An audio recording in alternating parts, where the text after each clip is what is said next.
voatokana amin'izany.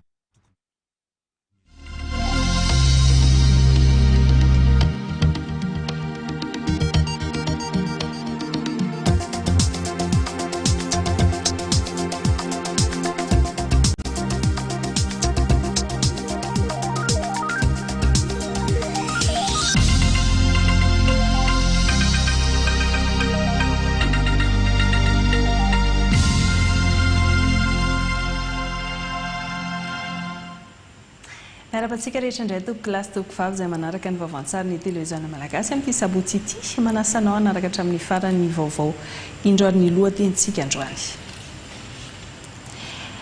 Tafaverina eto Madagasikara ny vola 4 tapitrisa dolara mahery ampahany tamin'ny fifanarahana tsy ara-dalàna natao ny orinasa Kromita malagasy ny orinasa Mauritiana tany amin'ny taona 2024. Fiarovana tontolo iainana faritra rovana misy 9 eto Madagasikara no nahazo famatsiam-bola iarovana azy manoloan'ireo tsindro marobe mamodika ny arena voajanahary. Fampiroboroboana ny siam-piariana lavanilina tafatsangana any amin'ny distrikan'ny Vohipeno ny fikambanan'ireo tany tsara-pamboly.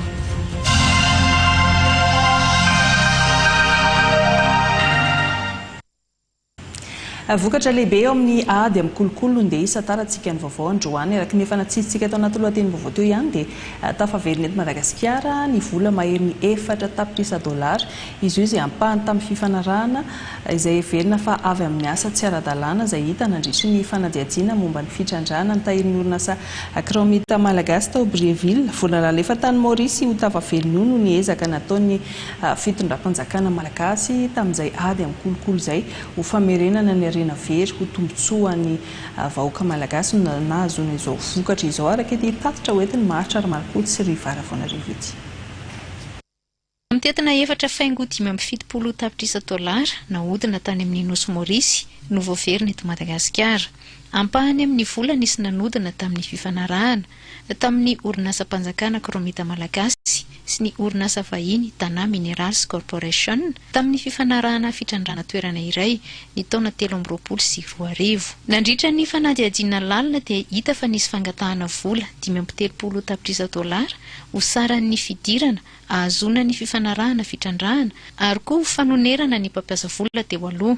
Ny ampahany voalohany mitetina 5 tapitrisa dolara dia efa nafindra tany amin'ny konty ivelan'ny firenena na natao offshore tany Maurice, izany hoe ivelan'ny faritra ara-dalàna an'ny orinasa mpanjakana malagasy. Taorinan'ny nahitana ireo fivezivezeny ny vola mampiaya ireo ny Bianco niaraka tamin'ny pôle anti-corruption na ny PAC dia nanomboka ny dingana ara-pitsarana mba ampidiana ny vola nanomboka ny volana janoary 2024 araka ny torolalana voafaritra ny paikady nasionaly hiadina amin'ny kolikoly sy ny politika ny fanarenana ny fananan'ny fanjakana. Natolotra ny PAC eto Antananarivo ny antota taratasy momba ny fanadihadiana ny 20 febroary 2024. Rehefa vita ny dingana maro toy ny fiarah-miasa ara-pitsarana teo amin'ireo fitsarana voakasika dia naomby ny hetsika ka ny 17 marsa 2024 dia tafaverina eto Madagasikara ny vola mitetina 4,570 tapitrisa dolara. Ny sapandraraha misana ny fanarenana ny fananana azo tamin'ny fomba tsy ara-dalàna na ny aray no misahana ireo vola ireo araka ny lalàna manan-kery. Ny fampidiana vola dia mampiseho ny fiaramienta ny rafitra nasionaly miady amin'ny kolikoly izay mikendry ny amerenana amin'ny laoniny ny fananana azo tamin'ny fomba tsy ara-dalàna sy iarovana ny tombotsoa rahateo-karenan'ny fanjakana. Misy olona nahihina natolotra teo anatrehan'ny PAC tamin'ny 10 marsa 2024. Telo tamin'izy ireo no nahiditra amponja vonjamaika amin'ny fonjana Tanimora raha roa kosa no voalaza fa anivelany amin'izao fotoana izao. Navoaka ihany koa araka izany ny didy fisamborana iraisam-pirenena ho an'ny mpandraharaha izay voatonona ao anatin'ny fanadihadiana. Izao dingana izao no tanteraka dia vokatry ny ezaka nataon'ny fitondram-panjakana ankehitriny ny amin'ny ady amin'ny famerenana ny arena very ho ampiasaina amin'ny mitombotsoam-bahoaka. Mitohy tsy hakiato ny ady amin'ny famerenana ireo vola nahodina sy nafenina tany ivelany mba hahazoana antoka fa miverina amin'ny vahoaka malagasy hatrany ireo arena. Izay ny amin'iny izany fa raha ampitso ny fahatsiarovana ny fahasivy ampitopolo taona ny tolom-panafahana fito amby efapolo sivanjato sy arivo izay atsiarovantsika indrindra ny tolona sy ny rahalatsaka indreo mpiatitan-drazana izay ankomina nohitra ny fanjanahantany frantsay. Anisan'ny poran'ny fikomiana tany Moramanga raha ny tantaraka amin'izao etsy fahatsiarovana izao dia nisy ny diabe ny fitiavan-tanindrazana ho an'ny tolom-panafahana izay niarahany daholobe ny entana tao anatin'izany araka ny fampitam-baovao ny Njakasoa Fetraralala sy Jean-Aimé Randrianjatoa solon-tenan'ny televiziona malagasy any Moramanga. Tolom-panafahana fanavozana ny fitiavan-tanindrazana voaporofo izany nandritra ny diabe fitiavan-tanindrazana fanamarihana ny fahatsiarovana ny fahasivy amby fitopolo taona ny tolom-panafahana teto Moramanga. Etsika fanao isa-taona mialohan'ny data ny fahasivy amby roapolo martsa izay tarihin'ny ministera serasera sy kolotsaina ny arahana nantotosa tamin'ny fikambanana ara-drazana Terabe sy ny fanasan'ny tany ary ny komity mpanomana ny etsi-pahatsiarovana. Niavaka ny etsika tamin'ity taona ity satria dia navitrika ny fandraisana anjany ireo irevena rehetra nahitana ireo foko 8 misy eto an-toerana no tarihana ireo olom-boafidy sy tsy olo-tena mpanjakana ato anatin'ny faritra loatra mangoro. Tanànan'ny Moramanga dia fantatsika fa nivon'ny tolom-panafahana tamin'ny taona 770 ary ny zavatra izay nataontsika androany dia tena fihetsika mampitedera sy tena mampihetsi-po. Tao moa izany ny diabe izay niarahan'ny vahoaka sy ny manam-pahefana rehetra teto toerana izay nandraisany solon-tena ny foko rehetra izay misy teto Madagasikara anjara dia tena nampihetsi-po satria fampisehoana ny firaisam-pirenena firaisan-kina antsika vahoaka malagasy. Ny tolom-panafahana no natomboka tamin'ny 770 fa mbola misy tolona ray goavana be koa miandry antsika dia io fanamafisana ny firaisam-pirenena io. Ny zavatra hita androany dia tena mahavelom-bolo ary angamba tsy diso ny tenenana hoe Moramanga no tokony loha laharana noho izay tantara misy teto izay no tokony loha laharana amin'izay ady amin'ny fampiraisam-kina sy ny firaisam-pirenena izay tokony isy eto Madagasikara izay. Naseho an-tsehatra teto ny tantara sy ny zavatra ny aina malagasy nandritra ny fanjanahantany sy tabataba 770. Ankoatr'izay dia anisan'ny nasarika ny maro ihany koa ny fampirantiana tsara ny tantaran'ny tolom-panafahana ary ny fampahafantarana ny fijaliana maro samihafa toy ny fijaliana ara-tsakafo sy ny fitaovana nampiasaina. Teo koa ny fampisehoana sary izay natao teto izay isorana manokana amin'ny komity mpikarakara satria tena feno dia feno. Teo moa ny fampisehoana sary, teo ny fampisehoana an'ireo fitaovana sy sakafo izay no an'ny olona nandritra ny taona 770 sy ny 870 tena hita hoe nisy ezaka lehibe no natao ary nafahana nampafantatra ny taranaka taty aoriana hoe zava-misy tamin'izany fotoana izany.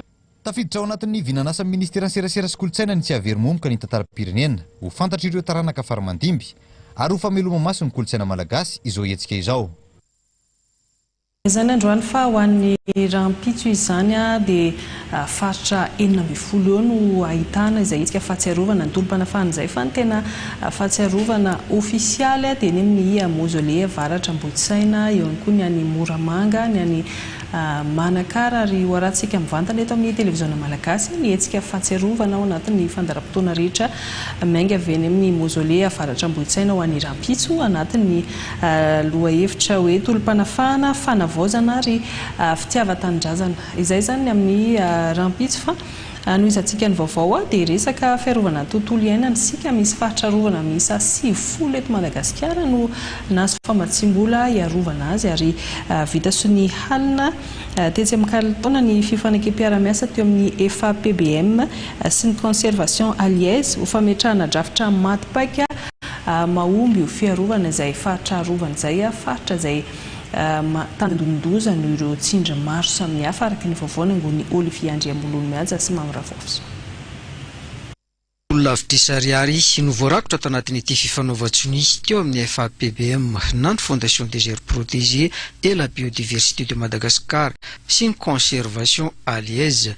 Faritra rovana misy 70 eto amintsika no isitrika io famatsimbola io ho fanohanana sy fampitaovana ny mpiantsehatra iany fotony. Eo ihany koa ny ho fanamafisana ny fampiarana ny lalàna miady amin'ireo karazana tsindry manapotika ny faritra rovana. Fa ny fampiarana ny lalàna zany eto Madagasikara dia anisan'ny sarotra satria tsy ampy no entomanana eo anivon'ny fanjakana ary dia izay nisy sorana manokana ny conservation alliés satria ny fampiarana ny lalàna io no tena miantoka ny fiarovana tanteraka ny valan-javaboary satria rehefa tsy mampiatra ny lalàntsika dia lasa tsisy atahorana zany eo amin'ny valan-javaboary fa lasa misy fidirana sy fanimbana mandeha ho azy dia zay zany hoe ny fampiarana ny lalàna tena zava-dehibe amin'ny fiarovana an'ireo valan-javaboary ireo satria ny lalàna no nametraka an'ireo ary ny fampiarana an'izay lalàna zay no anisan'ny fototra itoeran'ireo sy mampaharitra an'ireo. Tiana marina dia hoe teo aloha zany raha ohatra ka fisafona ray isam-bolana ny atao ohatra na ray isaky ny telo volana zao mety afaka manao isan-kerinandro ary mety hoe tampoka ny anaovana an'ilay izy. Zao zany efa mampiasa an'ireo teknôlôjia vaovaotsika ohatra hoe ny drone dia tonga dia mandeha maka sary iny dia aorianan'ny sary azo dia iny no hitarihana an'ilay fisafona. Toroala tanety fitrandrahana tsy ara-dalàna trafika na rena sarobidy toy ny sokatra sy ny maro hafa ary ny fangalarana ny tany eo amin'ilay faritra rovana ho lasa toeram-ponenana na koa ho lasa toeram-pambolena ampahana karazana tsindry sy miatra amin'ireo valan-javaboary. Ny faritra rovana izay mitana anjara toerana lehibe amin'ilay velarana ala izay 100 ny sisa tavela eto amintsika. Teto dia nisy ny fanolorana ireo sorabola ho an'ireo mpiantsehatra eo amin'ny tontolon'ny fiarovana ny faritra rovana. Izay fiarovana ny rena voajanahary izay indrindra dia miditra amin'ny andihan'ny fahatelo ihany koa ny forum capital naturel. Izy ity izay hetsika natao indrindra mbola volana paikady ahafahana manao ny tombam-bidin'ireo otrika rena voajanahary izay ananan'ny Madagasikara na an-tanety izany na any ambany tany na an-dranomasina mba hitondra fampandrosoana ho an'ny eny fotony sy anatevenana ny kitapo-mbola mpanjakana no tanjona ao anatin'izany araka ity fampahafantarany voahirana Espérance Mamravavosanty. Ny fomba ampidirana ny tombam-bidin'ireo otrika rena voajanahary ananan'i Madagasikara ao anatin'ny kitapo-mbola mpanjakana mba hitondra fampandrosoana ho an'ny toekarena. Ny valin'io fanontaniana io no andrafetana ny paikady entana manao ny tombam-bidin'ireo otrika rena voajanahary izay mandrafitra ny 300 ny harem-pirenena. Mitaky fikajiana maharitra sy fitantarana mahomby anefa ireo arena voajanahary ireo no ny fahasimbana aingan'ny roa ivoary raha tsy laza fa tao anatin'ny 10 taona dia ala voajanahary manodidina ny 470 ny simba. Ny toekarem-pirenena teo dia miankina mivantana amin'ireo arena voajanahary antony andrindrana ny fitantanana azy amin'ny alalan'ny fanombanana ny vidin'ireo otrika arena voajanahary. Faritra mbola vitsy aloha zany ny fanafahana nanao ny tombam-bidy fa ao anatin'ny fametrahana ny fitaovana izay tokony ho ampiasaina misy ny ataoko hoe fijerena ny hoe ahoana marina ny maromaritra resana satria raha ny tenitsika teo sekteur maromaro ilay voakasika tsy ny tontolo iainana ihany fa raha miresaka fotsiny tsika zany hoe mifahajariana ny tany ao anatiny raha mitenitsika ao anatiny ao koa hoe nataontsika fotsiny hoe raha isika ohatra sekteur ny forêt ao anatin'ilay izy mampiasa ny ala zany ahoana zany tenitsika koa ny sekteur fiarovana zany ao anatin'izy ohatra hoe ny resaka conservation fotsiny pitrandrahana zany hoe mila arindra zany ireo rehetrarehetra ireo ary mila fomba fijery iraisana ao anatin'izay tena hoe fanomezana tombam-bidy satria tsy afaka amin'ilay tena tombam-bidy sy andrain'ilay fanapahan-kevitrytsika raha toa zany ka mbola hoe mifanipaka amin'ny fomba fijery ao anatin'izay sehatra rehetrarehetra voakasika izay ahafahana tena hoe mampiditra an'izay otrika rena voajanahary izay ao anatin'ny fanapahan-kevitra politika, ekonomika ary koa ara-bola. Mandritra ny hetsika andihan'ny fahatelo amin'ny forum capital naturel izay ho tanterahana ny roa sy ny 3 aprilo avy izao no andrafetana paikady sy anafainganana ny fampiarana ny fanombanana ireo otrika rena voajanahary ireo. Anoisantsika ny vaovao ny fanarenana ny tanàna ny Toamasina taoriany ny hetsika famalina ny amenana ny réponse d'urgence ho an'ireo faritra mitondra takaitra noho ny fandalovan'ilay rivo-doza Gezani dia mitohy ny fanohanana amin'ireo mponina marefo mba hiarina sy hiatrika malaky amin'ny fiainana andavanandro any amin'iny faritra Tsinanana, Laotramangoro, Omaly moa dia niainga teny amin'ny pagode Ambojizanaka ireo fiara vaventy miisa 9 caravane humanitaire poste Gezani avy amin'ny BNGRC na ny Bureau National ny sanany loza sy ny tadon-doza ireo fiara ireo dia hitondra fanampiana ho an'ireo mponina amin'ireo faritra voalaza ireo dia ny faritra Tsinanana sy Laotramangoro araka ny vaovao nangoniketa ary vilasy tantely indreo.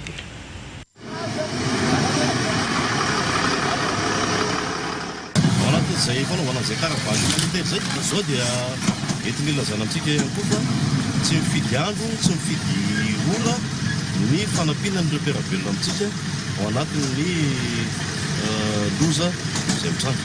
Tamin'ny 10 ora alina no nainga teto amin'ny Birao Nasionala misany ny loza sy ny tandimin-doza eto Bakaodam-Bohijanaka ireo fiara vaventy misy 9 na ny karavany humanitaire poste Gezani hitondra fanampiana ho an'ireo faritra 2 tena voakasika ny rivo-doza ary ao amin'ny faritra Antsinanana ny distriktan'ny Brickaville sy Toamasina faharoa no isitraka izany raha toa ka ao Amparavaravolo sy Amboatinjaka kosa ho an'ny faritra Lojamangoro ary mitotaly commune 420 ireo tokantrano tena marefo no hahazo ny fanampiana izay misy 410 ary vinavinaina hatramin'ny olona 7 sy ray alina ary toy ny mazatra dia hisy ny fizarana sakafo fa hisy ihany koa ny non-vivre na ny kojakoja ilaina amin'ny fiainana andavanandro ary fanafody toy ny hetsika famarina ny hameana na ny réponse d'urgence ho an'ireo faritra 2 ireo moa izao hatao izao vary milanja fito amin'ny 20 taonina mahery kely voamaina milanja 13 taonina menaka ny totaly 210 litre ary akoatr'izay dia misy ihany koa ny famezana fanafody filana andavanandro ho an'ny fitalevaparitry ny fahasalamana ao amin'ny faritra Lotramangoro ny faritra Atsinanana ary ny miandraikitry ny fahasalamana eo anivon'ny tafika malagasy ao Toamasina.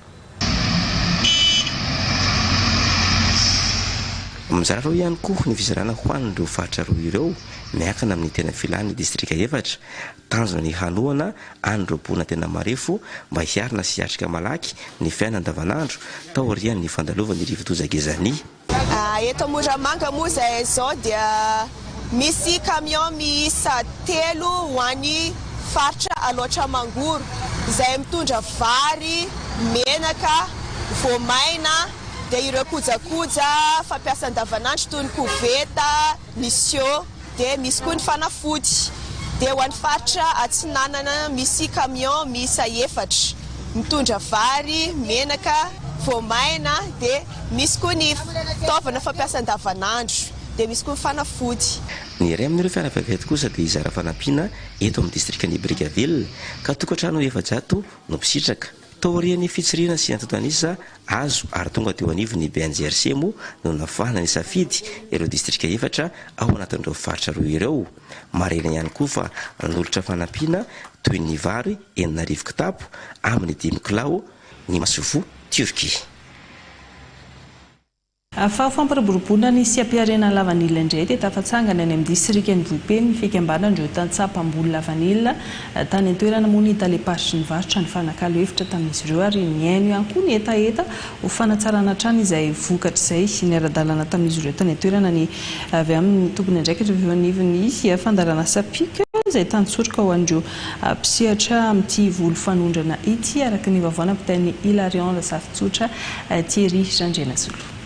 Haolana andrasan'ireo tansaha mpamboly lavanila aty amin'ny distriktan'ny Vohipeny ny hisitrahan'izy ireo ny zo azo amin'ny fikirakirana izany ohatra ny fandriam-pahalemana ny fanasarana ny vidiny tafasangana aty an-toerana ny fikambanana ireo mpamboly ity voly fanondrana ity fantatra izany nandritra ny fidinana nataon'ireo avy amin'ny fitalevaparitry ny varotra sy fanjifana faritra Vetivonana hanova zavatra misarasara kokoa ny fampivondronana azy ireo ary ho foana ny gaboraraka ataon'ireo sy manara-dalàna. Tena zava-dehibe zay amin'ny zavatra rehetra izay mitambatra ho ny vato ka izay misaraka fasika ka raha mitambatra izahay tantsaha dia mety ho resinay ireny izay olona misehatra amin'ny lavanila rehefa tonga ny vanila fa rehefa tsisy kosa ny vanila dia tsy izy tsy ao anatin'ny lavanila mihitsy izy amin'izay fotoana izay fa dikany zany tombotsoa fotsiny tadiaviny ao. Nanentana ireo mpiansehatra amin'izany ny taleparitry ny varotra sy fanjifana Vetivonana nambarany fa hanasara ny sehetry ny fambolena ny fidirana amin'ny ara-dalàna mitombo ihany koa ny fidiram-bolan'ny faritra. Ny faritra Vetivonana no tena hoe tsara izay qualité-ny lavany izay dia niezahana zany mba hitazomana an'izay fahatsarana izay qualité-ny lavany izay aty amin'ny faritra Vetivonana dia antana zany tsika tantsara rehetrarehetra ny mpanangom-bokatra mba hanaja an'izay fotoana izay omeny fanjakana amin'ny andro isokafana izay. Ny distrika aty amin'ny faritra dia hotetezina avokoa mba hitondrana ny fanazavana manodidina ny sehetry ny lavanila izay efa miroborobo ny fambolena izany. Anisan'ny tena mampidi-bola be moa ireny fambolena lavanila ireny fa raha hijanona amin'izay setra ny toekaren'izay hatrany dia tombanana ho manodidina ny 700 hatramin'ny 800 miaraka rena faobe eto Madagasikara no avy amin'ireo orinasa madinika salatsalana na ny PME ny filazantsika azy ka ny 20 amin'izy ireny nefa dia tsy ao anatin'ny sehatra ara-dalàna na ny antsointsika hoe informel. Fantatra kosa nefa amin'izao iray volana natokana ho an'ny vehivavy izao fa mitombo ny fandraisana anjara ny vehivavy amin'izay fitantanana orinasa eto Madagasikara izay satria raha ny tarehimarika dia manodidina ny 700 araka ity fanadihadiana izay nataony Miray Andrianjafy ity eo amin'ny sarin'ny Rocher Andriamanala. Manodidina ny telo etsy ireo orinasa miorina eto Madagasikara ka ny 10% indreo dia orinasa madinika salansalany na ny PME. 10% dia orinasa misehatra amin'ny fiompiana sy ny fambolena, ny 7% amin'ny sehatra ny varotra io maro anisa ary ny 10% amin'ny sehatra ny indostria. Latsaka ny 20% amin'ireo orinasa PME ireo ihany anefa no voasoratra ara-dalàna fa ny 20% dia tafiditra ao anatin'ilay secteur informel. Ny 10% izany hoe 7,4 no orinasa tantanany malagasy fa ny 10% no tantanany vahiny izay matetika misehatra amin'ny indostria fifandraisan-davitra ny visan-tany lehibe. Na dia vitsy aza nefa ireo orinasa vahiny dia matanjaka izy ireo amin'ny vola ampiasaina. Ny 30 hatramin'ny 7% ny orinasa eto Madagasikara nefa dia tantanana vehivavy izay matetika eo amin'ny sehatra ny varotra na ny asa tanana. Anisan'ireo vehivavy mitantana orinasa tao anatin'ny volon-taona izao i Natasha Rasendramiatana izay manampy amin'ny fananganana orinasa eto Madagasikara. Raha nangana orinasa renao dia inona ireo antota taratasy tsy maintsy ilaina? Alohan'ny hirosona fananganana orinasa dia manao ny hoe fandalinana ny tetikasa na ny étude de projet. Dia ao anatin'izay misy efatra farafahakeliny izany mila atao eo ny amin'ny hoe mijery ny concept sy ny offre inona ilay tetikasanao manao na tolobidinao manokana inona ny tanjaka sy fahalemena miohatra amin'ny hafa inona no hery anananao ihany koa. Dia manarak'izay eo ny amin'ny fikarohana momba ny tsena na ny hoe étude de marché mijery ny amin'ny mpanjifa manao anavy iza ny client cible anao mijery ny amin'ny mpifaninana koa inona ny zavatra tsara ataony na miohatra amin'ilay mitolotra izay ho atolotra ao ihany koa. Dia eo koa ny amin'ny environnement izay mila jerena. Ny manarak'izay dia eo ny hoe fepetra sy ny loharano-karena ilaina amin'ny fandrarana na ny besoin opérationnel et moyens. Mila fantatra ny olona ampiasainao ressources humaines, ny moyens matériels, inona ny fitaovana izay ampiasaina sy ny partenaire clé ny hoe ny mpiara-mombona atoka izy mpamatsy ny entananao ary ny farany izay tsy kely indrindra koa dia ilaina indrindra ny manao ny tombana amin'ny vidin'entana sy ny fandrindrana rabola. Sehatra aza izay nahafahany nanampy amin'ny fananganana orinasa teto Madagasikara. Tao anatin'izay 10 taona izay dia teo amin'ny orinasa 100 teo no nampiany MTG Service ny fananganana azy. Marina fa ny orinasa madinika sy salansalany no mandray anjara mavitrika amin'ny PIB eto Madagasikara. Fa tsy azo idivirana ihany koa amin'izao vaninandro izao ny fidirana amin'ny fikirakirana ny numerika ka ho an'ny eto Madagasikara manokana dia mivoatra izay tontolo numerika izay saingy mbola maro ny fanamby miandry antsika. Sehatra maromaro izao nefa hita taratra fa efa lasa lavitra na misy aza ny mbola tara amin'ny fandrosoana noho ny tsy fahatakarana ny tolotra amin'ny internet eo ihany koa ny tsy fahaizana mikirakira izay no mety hoe anisan'izay antony mahatara ireo sehatra samihafa izay ary nandroso tetikasa anakaiky kokoa ny vahoaka indrindra amin'ny tontolo ambanivohitra ny Dexa Compagnie mba ahafahan'ny Madagasikara mifaninana amin'ireo samy firenena afrikanina. Sehatra maro moa no voakasika fa lara-pamehana ao anatin'izany ny fitaterana sy ny fizahantany araka ity vaovao izay zarainy mamosoro taonsi amintsika ity. Mbola ny 20 hatramin'ny 30 isanjaton'ny mponina eto Madagasikara no mampiasa internet noho ny tsy fahaizana mikirakira sy ny tsy fahatakarana ny vidin'ny tolotra roso ny tambazotra. Aty amin'ny taona 2024 mbola ny fikirakirana ny mobile money no sehatra tena itovizan'ny Madagasikara amin'ny firenena mandroso eo amin'ny resaka digitalisation. Io no zary fitaovana fototra amin'ny fifanakalozana ara-bola misy eto amintsika.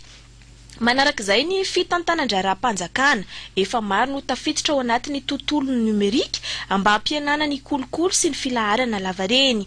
Ohatra amin'izany ny fandoavan-ketra, ny fikarakarana kara-panondro sy ny pasiporo. Teo anelanelany taona 2024 no nisy hiezaka amin'ny fametrahana ny kara-panondro biometrika sy ny fanamorana ny fikarakarana pasiporo. Ka anohitra ireo sakana mbola tsy ahafana mampandroso ireo sehatra hafa ny tetikasa Dexa Company mba ahafahany Madagasikara mifaninana amin'ny firenena mandroso. Satria eto Madagasikara be ny zavatra hoe mbola ambanivohitra mbola taratasy daholo miasa, eto andrenivohitra raha mbola taratasy daholo miasa.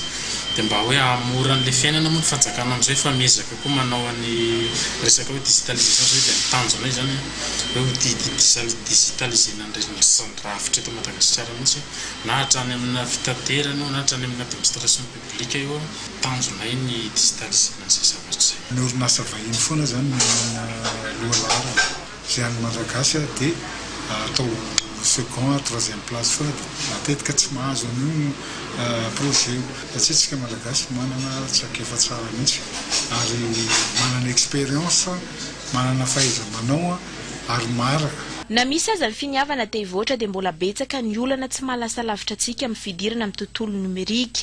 Ny saran'ny interneto, ny olana eo amin'ny herinaratra, ny tsy fananana foto-drafitrasa izay mifanaraka amin'izany, fa eo ihany koa ny tsy fahaizana mikirakira noho ny tsy fahampiany fampianarana mifandraika amin'izay. Tsy maintsy miara-miasa amin'ny resaka digitalisation mazava ho azy eo amin'ny niveau national na au niveau international.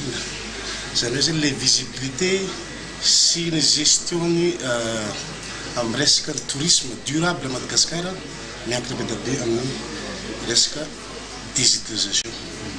Fampafantarana local aloha, fampafantarana au niveau national, international mazava ho azy. Zany ny fiara-miasa iarana amin'ny vision mitovy niarana tamin'ny Dexa. Hatreto dia mbola ny olona mipetraka an-tanan-dehibe ihany no tena mahazo tombony amin'ny fikirakirana ny teknôlôjia numerika eto Madagasikara. Tsy ampy ny fanabeazana ny amin'ny tontolo ambanivohitra amin'ny sehatra maro lavy.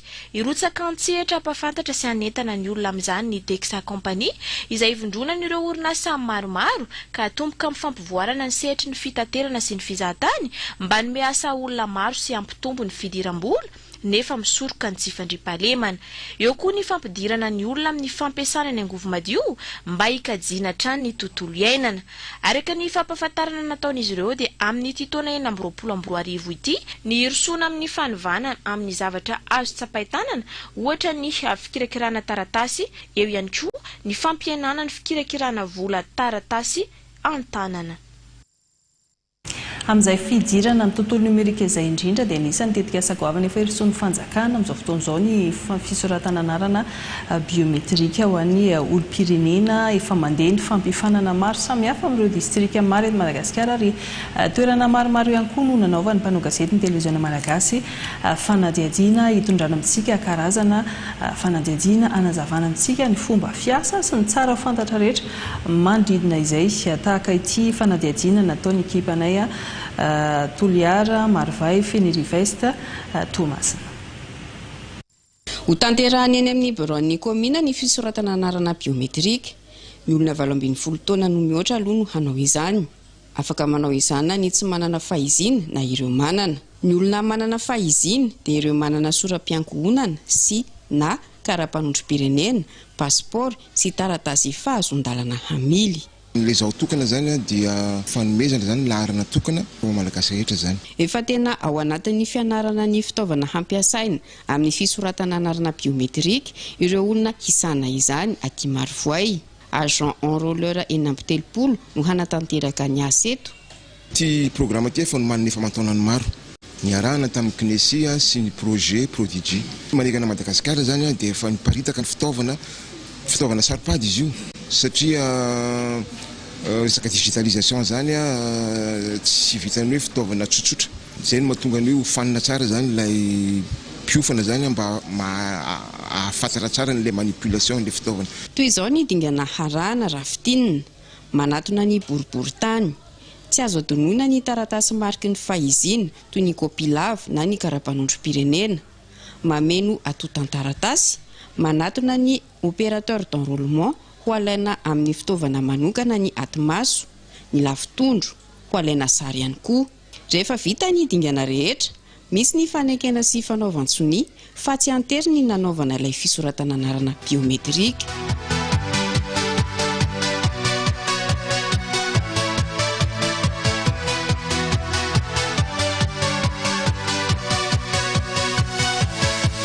Raha olona tsy manana fahiziana kosa, toy izao ny zavatra hataony. Raha tsy manana fahiziana ny olona anankiray dia zavatra tokony atao manatona amin'ny site anaovana an'ilay enrôlement izy ka mameno an'ilay formulaire omen'ny agent de prénation, formulaire B zany, dia miampy ireo vavolombelona anankiroa. Efa fanavita inscription ny biométrique, efa vita izay fanamarinana izay dia entina ary amin'ilay tokony anjaikitra eo amin'ny agent opérateur ny enrôlement. Ohatrany ahoana indray ny fomba fiasa rehefa tonga eo ny olona anankiray? Tsy kitakitaina aloha izy voalohany satria mety tsy ho fahalalany dia mety afaka manontany izy, dia atoro izy amin'izay zavatra tokony ataony, tsy zavatra tahorana amin'ilay izy, tsisy fiantsaikana ara-pahasalamana ilay izy fa zavatra ara-dalàna tokoa. Nanaraka antanatohatra ny fanentanana ny mponina amin'ny fisoratana anarana biometrika ho an'ny distrikan'ny Marivoay. Nisy ny hetsika natao teny anivon'ny isan-tokantrano hanafainganana ny fandrindrana asa rehefa tonga ny fotoana.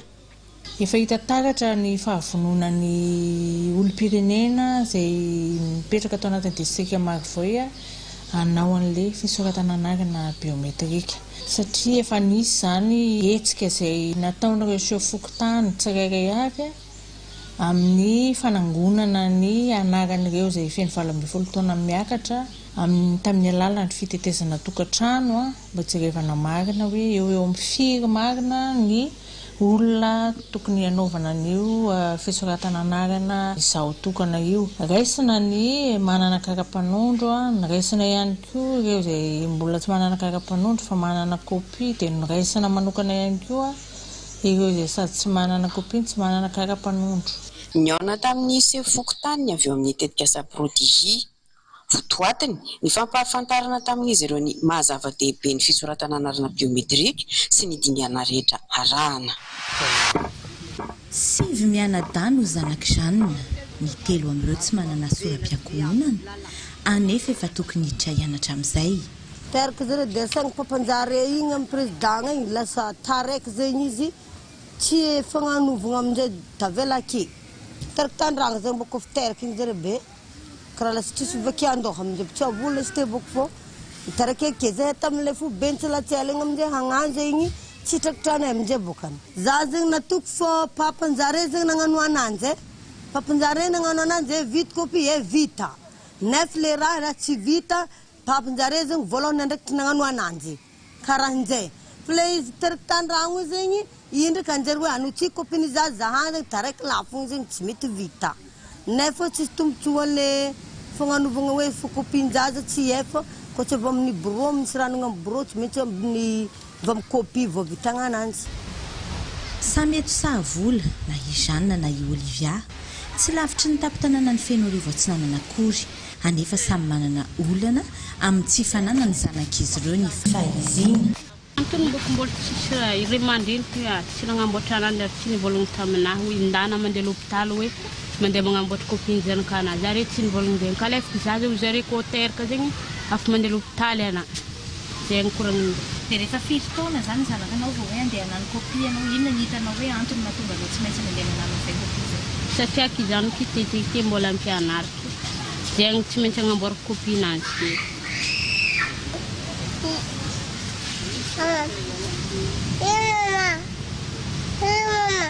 Dia oviny ianao manana eritreritra hoe andeha hanano kopia an'izy rehetra? Afo ela ndraiky za agnamboatra kopia nazy satria zaho ampianatra ananjy amin'ny oaly. Zegny tsy maintsy mbola indehinay ake akatokatoka agnamboatra kopia an-janako. Zay riromena dahy. Vao teraka ny zaza ondrasazy dia tokony manoro iray aman-dreny avy hatrany amin'ny dingana mila tao ny mpiasa ny fahasalamana. Dia izy moko mianga amin'ny anaran'ilay zazakely, nefa niny matetika ny olona efa teraka vao manina fa misy indray fa manomana any. Dia rehefa teraka zany izy milamina ny soainy rehetrarehetra dia miteny ianao hoe misy anaran-jaza. Dia raha misy moa dia alaina dia tonga dia fe izay mihitsy manao an'ilay déclaration. Dia avy eo miorienté an'zareo makany amin'ny commune hoe zao ny procédure arahana dia ateriny zareo any. satria ny commune moa tsy afaka mandreratsy 7 jours après naissance ihany dia anjarany ampiasan'ny fahasalama indrindra moa ny mpampivelona no miteny amin'izareo hoe tsy maintsy ataontsika tonga any ity manatin'le 7 jours fa raha tsy izany lasa hosahiranareo vizivizy amin'ny tribunal anao any. Antoky ny fisina voamarina ho an'ny olom-pirenena ny fananana ny fahizina voarakitra anatina angona biometrika izay ilay izao tokana anarana iantsona ny fisoratana anarana biometrika. Efa miatrika fiofanana mandritry ny 10 andro avokoa ireo OPK na ny mpianatry ny université izay isahana ny fikirakirana ireto fitaovana amin'ny fisoratana anarana biometrika ireto manerana ny nosy. 7 no OPK tonga ny ofana eto anivon'ny centre de formation Fenerives. Ny anjara andraikitra omenanay eto dia fampitoviana rindra ny fampianarana na ny fiofanana izay omena ireo OPK pilote ireo andeha hisehatra any amin'ny nivon'ny site d'enrôlement tsirairay avy eny anivon'ny Fokontany sy ny commune izay andefasana azy ireo. Tena ilaina mihitsy le fanofanana satria tato zany nahafantarana zavatra maro makasika an'ilay fanamboarana karapanondro biometrika. Tant que gaz satria tsy maintsy misy tsiotsion-dresaka mandeha na misy malinformation dia anjaranay zany manentana an'le olona hoe le izy tsisy zavatra tahorana dia tsy tokony atahotra atsika satria fagnovagna le izy dia bon ampandroso atsika bebe kokoa amin'ilay sehatra biometrika izay.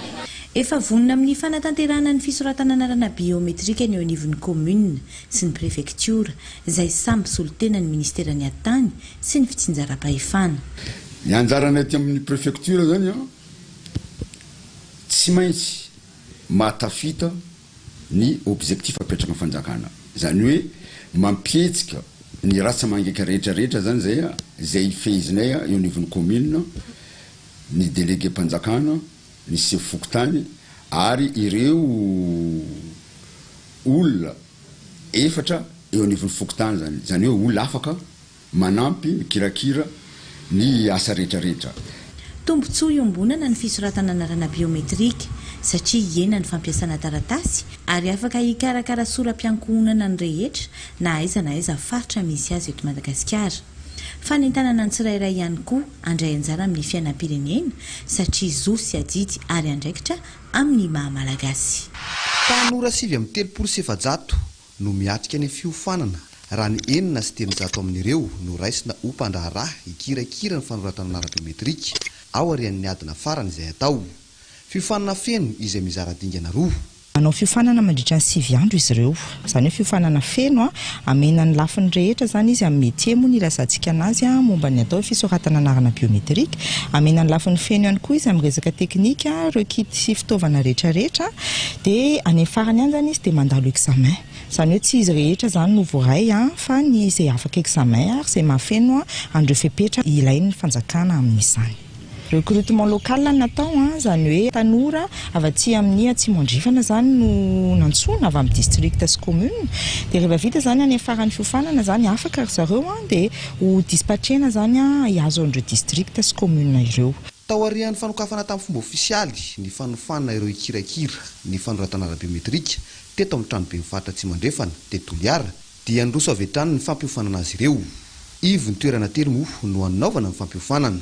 Zavatra azo neto anatin'ny 7 andro nofanana izay zany namantatra ny fitaovana anarana ny fitaovana ampiasainay mandritra ny asanay mandritra ny 3 volana io dia izay nampianarana anay hatreto aloha famantarana ireo fitaovana ampiasaina. Landalo pratika zahay fa mbo teoria amin'izao dia matoky zany fa mety ahay amin'ny fotoana izay satria mbo teoria zay fa mahay sandraky pratika atao dia matoky fa ahay hampiasa azy. Olom-pirenena 12 taona no mihoatra no anaovana ny fanoratana anarana any amin'ny distrika, commune ary boribory-tany-mpanjakana. Fanoratana anarana izay ahazona ny larina tokana famantarana na ny numéro unique d'identification manapirofo ny mahatokana ny olom-pirenena iray isoroana ny osika sy ny kolikoly. Nanamafy ny fanentanana ny mazava-dehibe ilay tetikasa izay ahotokana ny tompona ndraiky mpanjakana eto amin'ny faritra Atsimandrefana.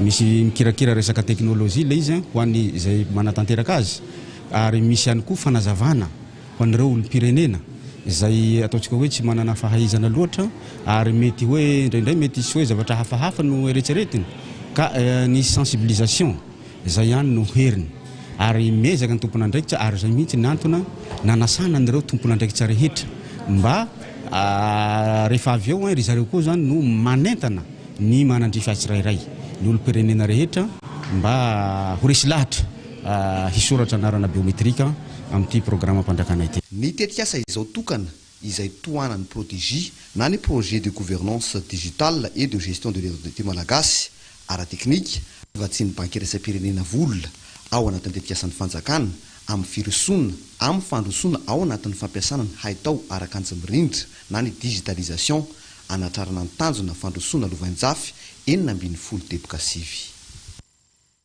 Zay zany tsara ho fantatra rehetra manodinina izay fa noho izantsika ny vaovao mampalahelo misehatra ny kolontsaina sy ny zavakanto malagasy banga iray indray izay eo amin'ny tontolo ny kolontsaina izay satria londomandry teo amin'ny fahafito amin'ny 10 taona ny Rakotoarisoa Mamitina izay fantatra amin'ny solona anarana hoe Dadila teo amin'ny filalaovana sarimihetsika malagasy ny tena nahafantarana azy ary efa mpikambana nandritra ny 30 taona tao amin'ny troupe Lisy ny Arivo tao anatin'ny fikambanana mpanao teatra malagasy ihany koa izy fony fahavelonka ny ataondro teo dia natao veloma afara ny tetsy anoloan'ny tranombokim-pirenena nofo mangatsikany ary nanotrona izany sekretera jenerali ministera ny serasera sy ny kolontsaina miarara Solofo Arjona izay ny solotena ny ministra Gasikara Fenisoa John Jimolotsalama sy Fira Arjona nanangona ny vaovao momba izay.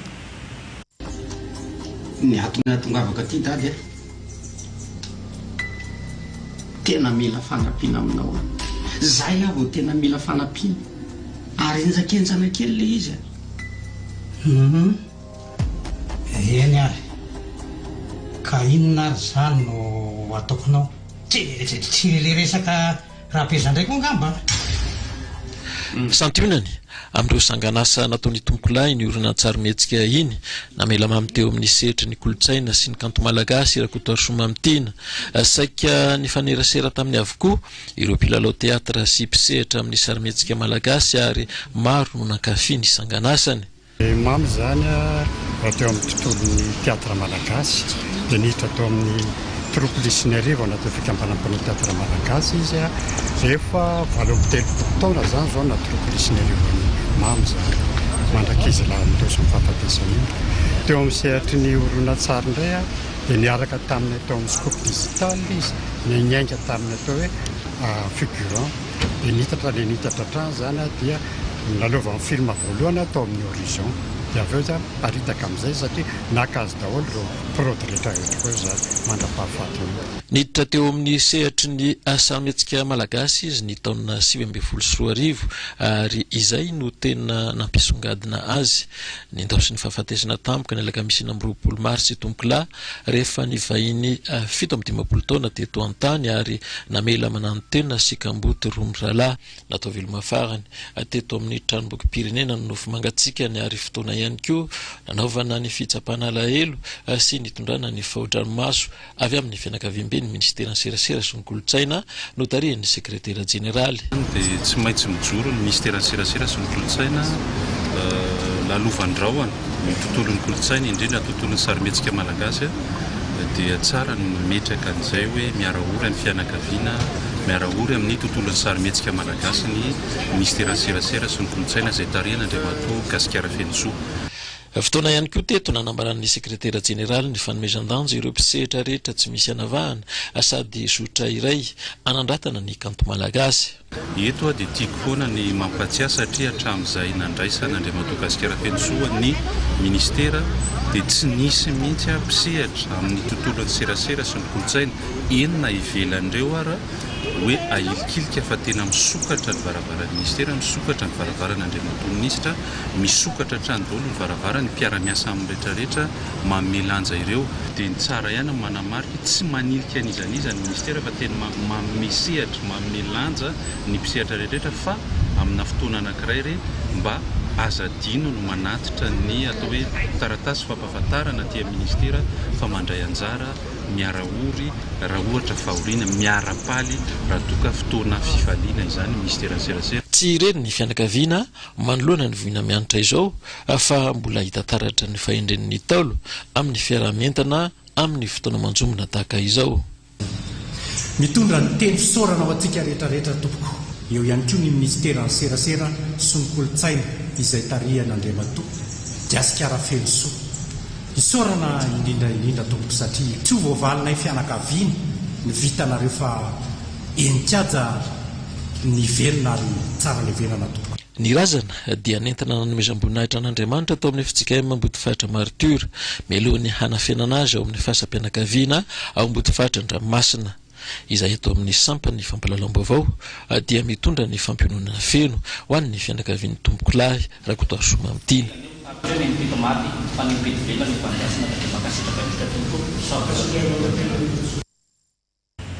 Efa maraparana ny vaovao isika dia manamelika ireo tsao izay eritreretindreo ho fanendrikendrehana inina ely amin'ny lehibe ny tamazorin'ireo tafika malagasy ny Général Piculas Demosthène ireo zanaka ny fahatra melaky monina eto Antananarivo ka manao antso amin'ny foloan'ny fanavaozana izy ireo mba hijery akaiky ny zavamisy handray fepetra entitra amin'ireo izay mini manaparitaka vaovao tsy marina eo amin'ny fandraisam-peon'ny Aurélie Rafringa no naratsika izay fanambarana izay.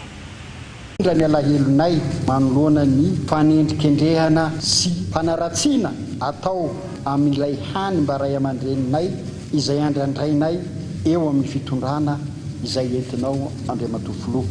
Dia tsy izay izany fa ny lehibe ny état-major'ny tafika dia ny général de corps d'armée Demosthène Piculas lazaina manondra volamena antsokosoko sy ny konokonina fanonganam-panjakana.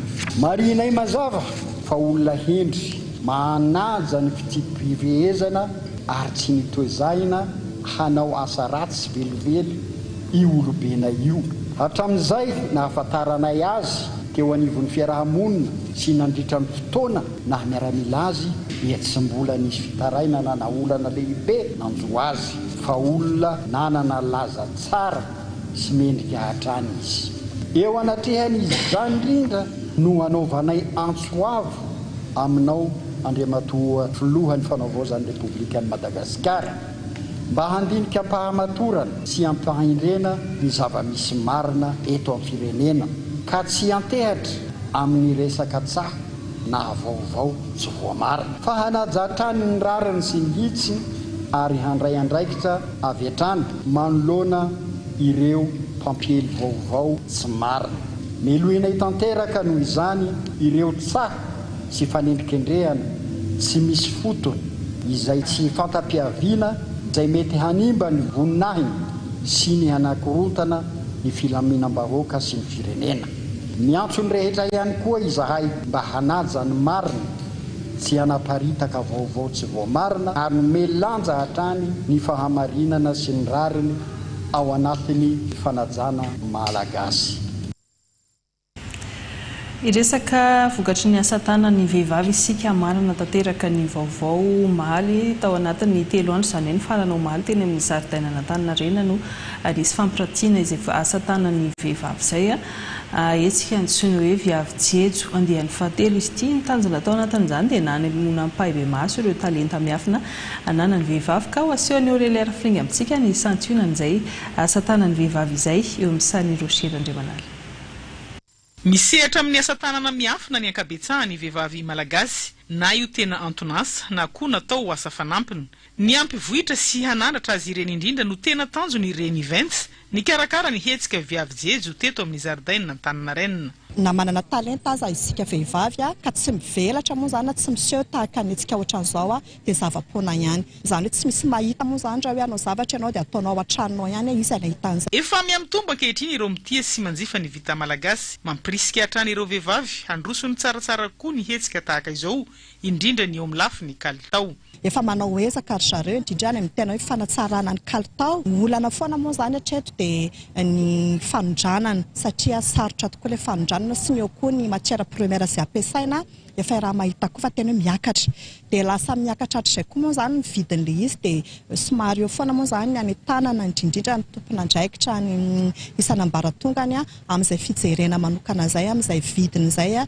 Aty amin'ny viavy jejo andian'ny fahatelo ny anitombo ireo tranoheva nampirantiana ny vokatra. Ny anitombo tahaka izany koa ireo vokatra vaovao naseho. Tao anatin'ny 3 andro moa no nanatanterahany ireny events ny hetsika viavy jejo izay mbola nanentana sy nampirisika hatrany ny fandraisana anjara ireo vehivavy mana-talenta rehefa misy ny hetsika tahaka izao. Teny ihany koa tompokilasy tompokivavy no manakatona tanteraka ny vaovaontsika amin'ity sabotsy ity angasitrahana feno isika tsirairay avy ny tokantrano any manaraka ny vaovao hatramin'ny farany arampitso maraina zadonona ny fanarahantsika ny famitana mivantana ny amin'ny hetsika fahatsiarovana ny tolom-panafany 7 eto amin'ny televiziona malagasy mandra-pioana ary tompokilasy tompokivavy.